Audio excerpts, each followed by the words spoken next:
that awakening is causing you to realize that, my goodness, there's way more to reality than I thought.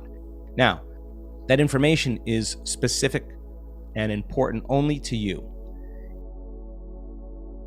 Hello and welcome to the Pacific Channel.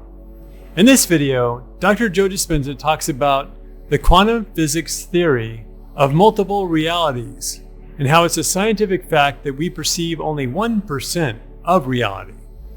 So the idea is that there are all of these other realities that exist at the same time that we can tap into through meditation and doing the work. Dr. Joe talks about this awakening that a lot of us are experiencing and how it leads us to ask deep questions about who we are, what's the purpose of life, and what happens when we die. And then he's going to bring up a question that is the most important question that you can ask yourself. See if you can spot this question as we now listen to Dr. Joe.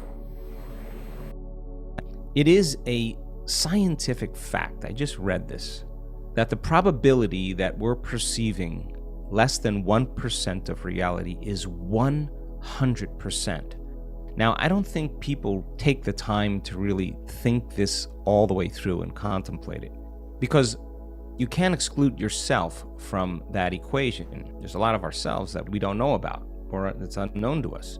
And if there's more to reality than meets the eye, which you and I probably agree on, Tommy, and by the way, you're the perfect guy for this to happen to, because you don't have any religious associations or symbology or connotations or programmed ideas about any of these beings. And I think that's a really wonderful thing. So when it becomes personal to you like this, I want everybody to have experiences like this.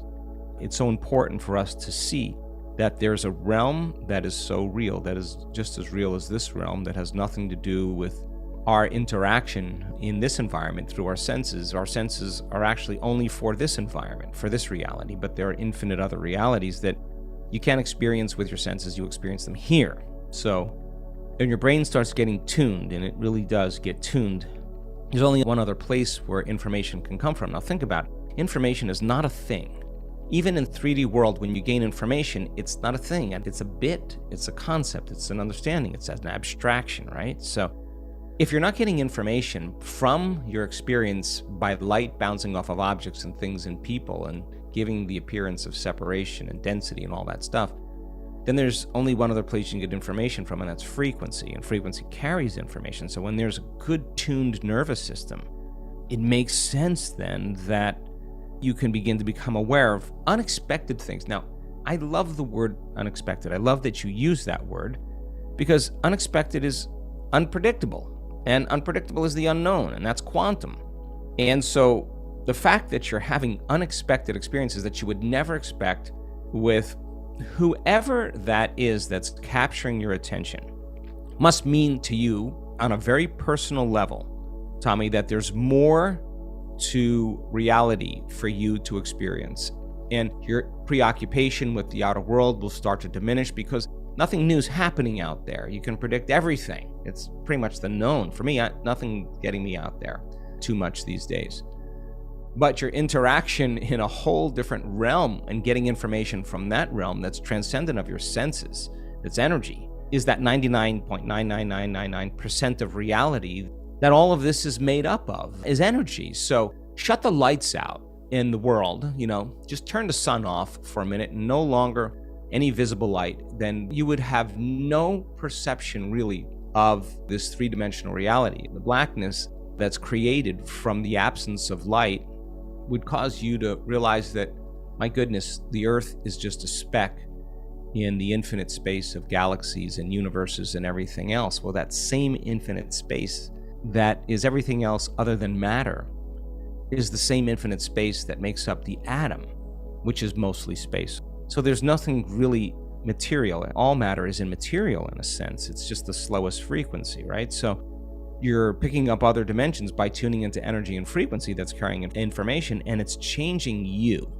which is the most important thing about your belief about reality. Now, it doesn't matter if it changes anybody else. Other people can hear you talk about this, and there's a sense of authenticity. I always say, When people stand on the stage and they tell their stories of healings, I always say, you can't make this stuff up. You just cannot make this stuff up.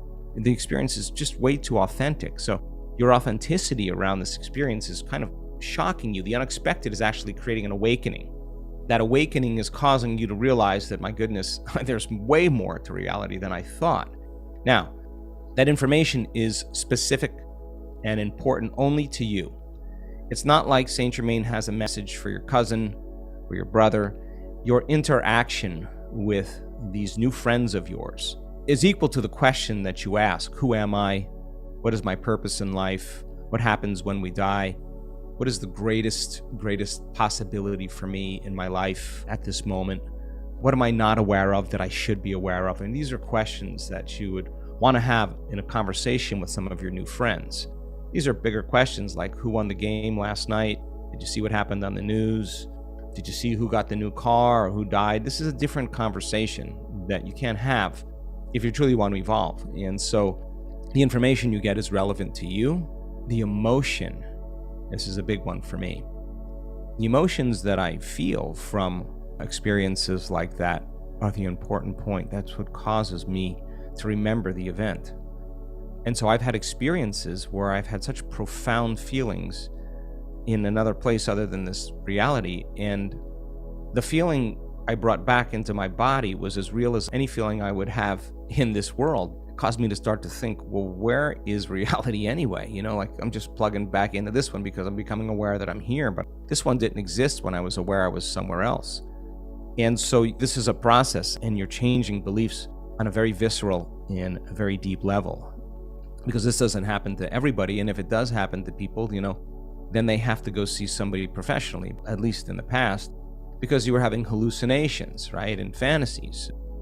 But the real thing that matters the most is how you function in your world, how it changes you to be able to navigate in this three-dimensional world that you happen to still live in. What are you going to take back with you to apply to this life? That is really the most important thing. If it opens your awareness to new possibilities by interacting in these new relationships, if it changes your understanding of and removes some veil, some conditioning, some illusion from this three-dimensional reality, and you see more of the way it really is, then it would be worth your experience there.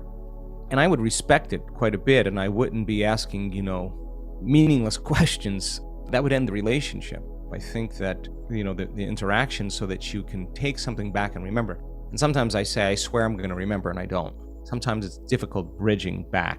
I'll go, I swear, I got to remember this, I got to remember. And then I come back and I'm like, oh. So that happens too at times. But it's how you then take that information and take a piece of that. That information is somehow influencing your body now. Are we physical form, or are we information that's organizing into material form? That's really the question. So the information that you're getting, I want it to be organized into material form so that you execute greater in the ease of this life. And somehow you're not normal, you're not natural. Somehow you're different than everybody else. That information is so much more valuable than information you get from the internet, that you get from the news, that you get from television commercials. This information is way different than what you're being exposed to on a regular basis. And I want that to be brought into your life so that you can see a greater spectrum of reality. Maybe 2% of reality, that's twice as much as 1%. Wow, and I see beauty a lot in just the 1% that I see. Well, what would 2% look like? I think that's where it gets exciting. So, regarding all of this information that Dr. Joe talked about, the bottom line is that how you function in this world is what matters most. How this work changes you is what matters most. Did you catch the most important question you can ask yourself? It's this: what are you going to take back with you from these blissful experiences so that you can apply them in your life now? What Dr. Joe is talking about here is, when you get into that very deep meditative state of mind and tap into your other improved realities, the question then is, what information from that other reality are you going to bring back with you to this 3D reality? When you have a mystical experience, when you see life from the eyes of Source, you can take these blissful feelings learn from them, and then apply them to your 3D reality now.